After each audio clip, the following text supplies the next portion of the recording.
For any Xbox or PlayStation codes or cheap games on any platform, use the referral link in the description. It'll take you to g2a.com. Use the promo code CHES over there and you'll get yourself 3% cash back. For all No Identity merchandise, hats, hoodies and t-shirts, follow the link in the description down below to the No Identity Fan Fibre website.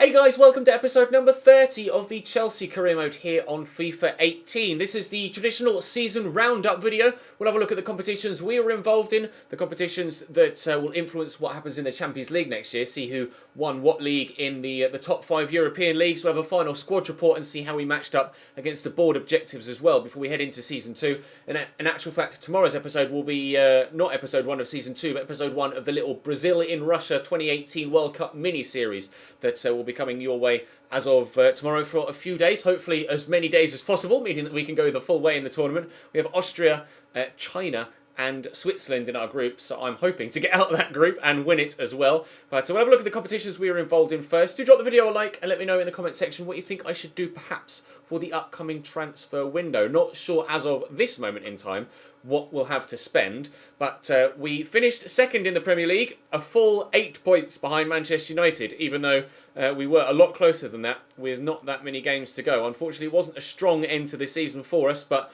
we were still 9 points clear of Manchester City in third, and Liverpool managed to finish fourth, Spurs in fifth. Despite being third and fourth for prolonged periods of time, Bournemouth and West Brom did drop out of the top 4 and out of the Europa League spots as well, unfortunately for them. Arsenal ended up finishing in 15th place. 15th. They lost 16 games this year. I don't know what happened at Arsenal at all. Brighton, Newcastle and Swansea all got relegated. Burnley managed to stay up. Huddersfield, in fact, finished 12th, the only of the newly promoted sides to do so. In the Community Shield, of course, we won our only trophy or only silverware so far in this series, a 3-1 win over Arsenal. In the FA Cup, it was Manchester City who were victorious in the end. We didn't fare well in that competition at all, of course, getting knocked out in the round of 16 by Crystal Palace by a 1-0, as you can see there on the right-hand side. Spurs got payback in the Carabao Cup and were able to win by 2-1 against Manchester City, or at least Manchester City perhaps got payback on Tottenham, considering that one was played later. In the pre-season tournament, we lost on penalties to Barcelona, unfortunately, but we also, sadly, in yesterday's episode, lost by 3-2 in the 89th and 93rd minute to Manchester United in the Champions League. I still haven't gotten over that, to be completely honest. That one is going to hurt for a while. Feyenoord win the Europa League on penalties over Villarreal. Now that I didn't expect. Arsenal knocked out on penalties in the semi-finals by Villarreal. Atalanta actually got to the semi-finals. Feyenoord doesn't look like they had that difficult a run to the final. Braga, then is that Kuban Krasnodar? Maybe that badge, I'm not sure. And then Atalanta in the semis, and then Villarreal in the final. Villarreal knocking out Arsenal, Bordeaux, and I'm not sure I recognise that badge, unfortunately. I'm afraid I do apologise. But fair play to Feyenoord winning the Europa League. We'll have a look at the World Cup groups, so you can see who's playing who in the World Cup that's about to start in tomorrow's episode. Belgium, Netherlands, Wales and Colombia. That is a very strong group. We'll have to wait and see, actually. You guys can let me know in the comment section who you think is going to be what you think is going to be the group of death and who you think will get through each individual group. Italy, Sweden, Mexico and Chile. It's probably going to be Italy and Chile to get out of that one. I'm going to say Belgium and Colombia to get out of Group A. Yeah, Belgium and Colombia to get out of Group A. Group B, Italy and Chile, like I say. England, Scotland, Australia and Uruguay. England and Uruguay for me to progress out of Group C. Brazil, Switzerland, Austria, China. Brazil, Switzerland. Obviously, I have to back myself to get through as Brazil manager. France, Slovenia, Ireland and Cameroon. I'm going to say France and Slovenia there. Yeah, Slovenia. Germany, Hungary, Canada, South Africa. Germany obviously will win the group, but any of those other three could get themselves through. So that would be interesting to see who gets through there. Spain, Czech Republic, Saudi Arabia and Egypt. I'm going to say the Spanish and maybe the Egyptians. But perhaps Czech Republic can perform well. Argentina, Turkey, Norway and the Ivory Coast. I see the Argentines and the Africans getting through that one. And that's the groups. We, of course, won our qualification stage, although we only played 2 competitive games, one against Argentina and one against Uruguay. But we did well enough in both of those, so Brazil qualified. We'll have a look at the other leagues around Europe, and I want to see how Cambridge United got on as well, out of personal interest. And then we'll have a look at the what the board thought of us this year and have a closer look at squad growth, because there have been a number of players that have grown really well this year. As we saw, the Premier League table, Aston Villa win the Championship and will come up, as will Reading. Then one of Fulham, Norwich, Middlesbrough or Derby will join them in the Premier League next year. Barnsley, Millwall and Burton Albion relegated from the Championship. Coming up will be Oxford and Bury from League One, with one of Scunthorpe, Blackburn, Southend or Bradford City joining them in the Championship next season. Gillingham, Northampton, Wimbledon and Shrewsbury getting relegated. Luton win League Two. Coventry and Chesterfield also automatically promoted. Then one of Mansfield, Swindon, Notts County and Cambridge United will join them in League One next year. Please let Cambridge win the playoffs in League Two. Had there been non-league on the game, Accrington and Stevenage would have been relegated down into the conference. In France, Paris Saint-Germain, wow, just a single point of treble figures. 99 points, win the league by 20 ahead of Lyon and Nice, actually, both on 79 and Monaco on 78. So tough race for the second spot, but no competition whatsoever for the league win. A single point between Bayern Munich and Borussia Dortmund to win the Bundesliga title. We'll have to wait and see what happens in that league in the other series that I'm running on the channel right now with Dortmund. Of course, just played Bayern Munich in the German Super Cup.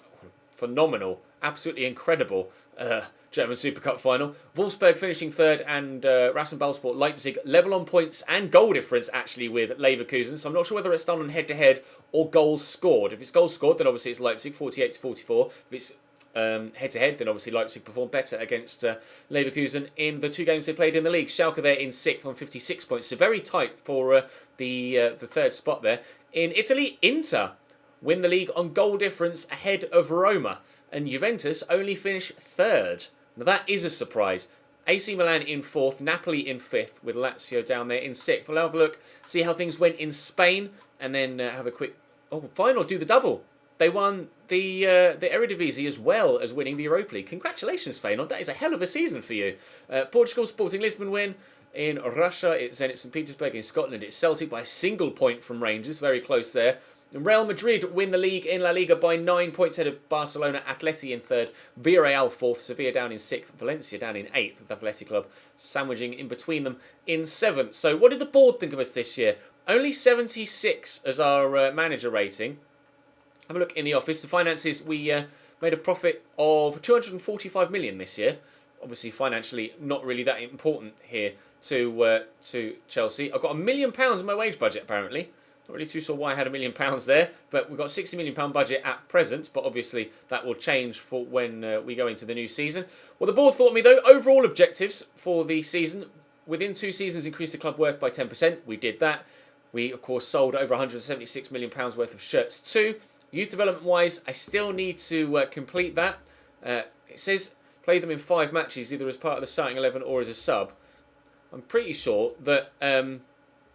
well, no, he definitely has. Although maybe he's not grown... No, he has grown by more than 5 overall. Our scout future star. Maybe it has to be someone that comes in via the youth development that I sign from the scouts. That has to grow by 5. We'll do that with the goalkeeper next year. I do have a young goalkeeper I can call up, and he can play 5 matches. So that one we will be able to do next year, although that was a short-term one. So unfortunately, I'm not going to do that one this year. Maybe it'll give me the same one next year. A long-term goal on brand exposure is to win £334 million worth of money in prize money. And of course, we've done 64% of that already in season 1. We've got 3 seasons to do that in. Financially, we were able to do that, as we mentioned. Club worth. Domestic success. Win the Premier League, came second. Win the FA Cup, knocked out early on in the round of 16 by Crystal Palace.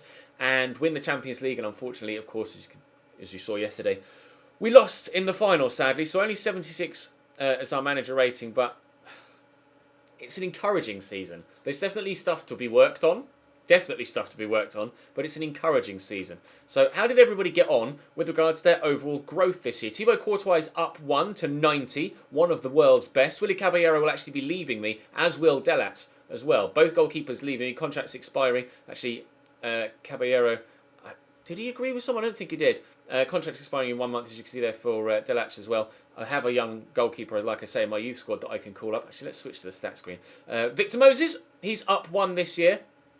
No, tribute screen is what we'll do. Victor Moses up 1 this year. You can see his growth here. Feel free to pause at any point to have a closer look at anyone's individual details. Victor Moses with 3 goals and 2 assists in 28 games this year. Dusan Sterling, has he grown at all? Out on loan, up 3 ratings now to 65, which is good news. Up 2, Wallace Oliveira. he hasn't played that much for me at all. Zappacosta up 1 to 80 rated.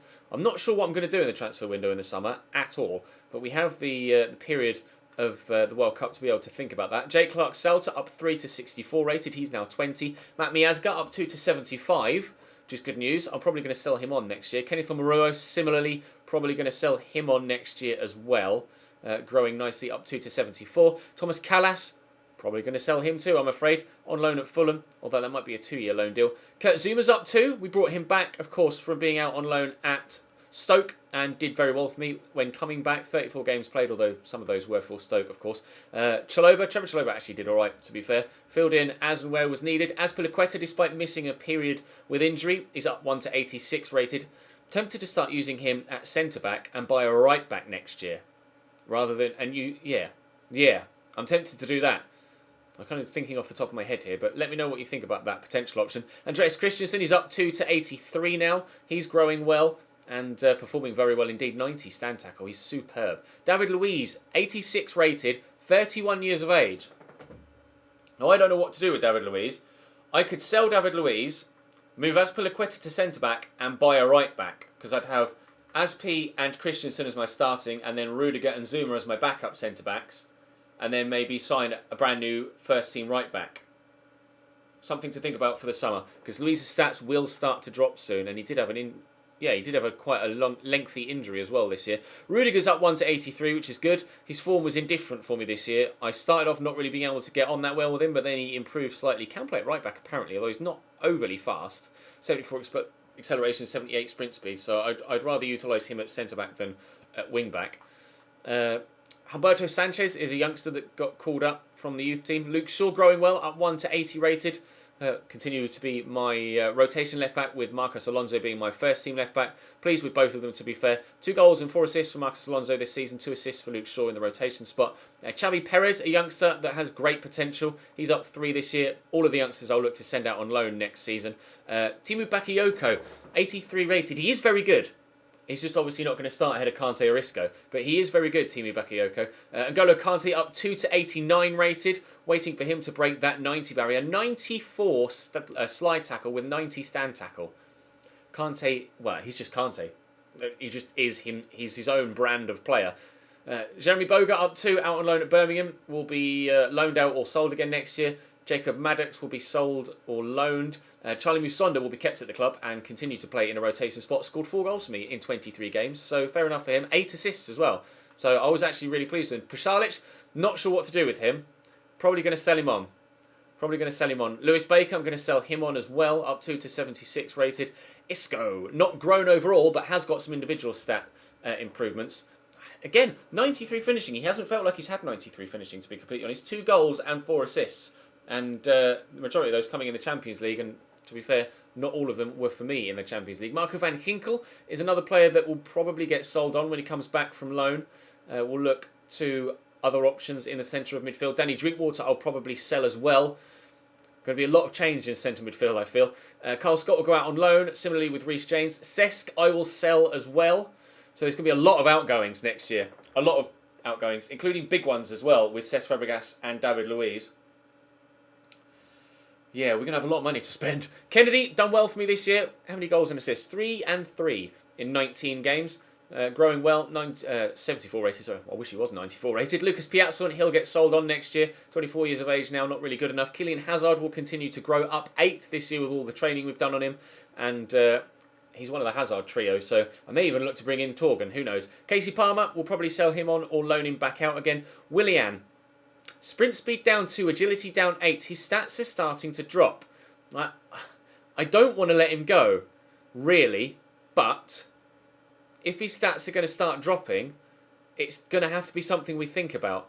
Pedro is down 1. He had a great season, though, Pedro. 20 goals and 8 assists in 38 games. Willian, 11 assists and 5... Wow, Casey Palmer got 11 goals for Huddersfield that year. Decent. Willian got 5 goals, 11 assists for me, 20 and 8 for Pedro. I don't know what to do with Pedro either, to be honest, because obviously he's been influential, but his stats are going to continue to drop, so I just don't know. Alvaro Morata, up 2 to 86 rated this year.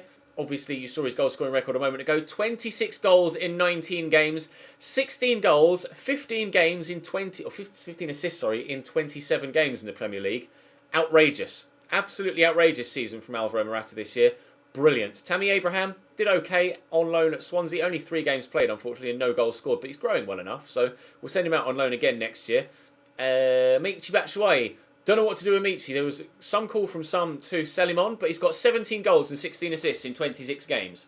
So I think Michi's going to be staying, to be honest. Eden Hazard, 17 goals and 9 assists in his 39 games played this season. He's up 1 to 91.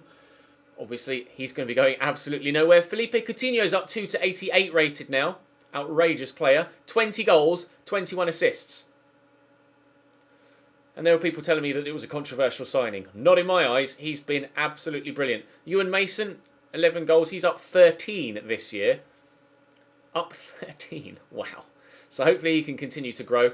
And I do have a couple of very interesting prospects in the youth network as well, which I will show you now. Most notably, Tom Wagner. 91 to 94 potential. I'm going to call him up now so that I can loan him out next season. And this is the young goalkeeper I want to start training and playing to match any youth accomplishments we have to do next season. 15 years of age, 63 rated, 83 to 89 potential. Of course, potential for goalkeepers isn't that important because you can really train them extremely hard and grow them to 99 rated if you train them long enough. So it doesn't really matter that much with regards to their potential. He's 6'2", left-footed. Positioning could do with a bit of training to start off with, but good reflexes, good diving. So he's going to be good. I'll call him up next year or as soon as he turns 16. Tom Wagner, of course, accepting the contract. But for now, that's going to bring this episode to a close. Thank you very much for watching season number 1 here at Chelsea. Season 2 is just round the corner, but we've got some time to think about what we want to do in the transfer window because, of course, we have the mini-series with Brazil in Russia for the 2018 World Cup upcoming over the next couple of days. So keep your eyes peeled for that in your sub-boxes. The Dortmund series will continue to go up as well and streams will continue to happen. A link in the description down below to my Twitch and to my Twitter. Make sure you follow me on both. But for now, for this episode of the Chelsea Career Mode, thank you very much for watching. I'll see you next time.